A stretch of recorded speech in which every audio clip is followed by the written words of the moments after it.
এখানে অনেক উস্তাদ যারা আছেন, আসাদা ইকরাম যারা আছেন, সকলে পরিশ্রম করেন, সকলে মেহনত করেন, শুধুমাত্র জান্নাতের আশায়, জাহান্নামের ভয়ে,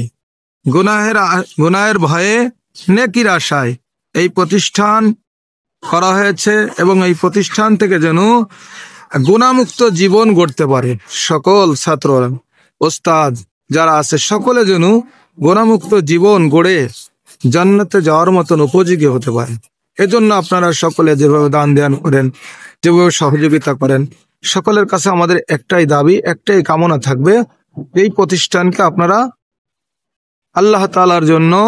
আল্লাহ তাআলা রাজি খুশি করার জন্য দান ধ্যান করবেন,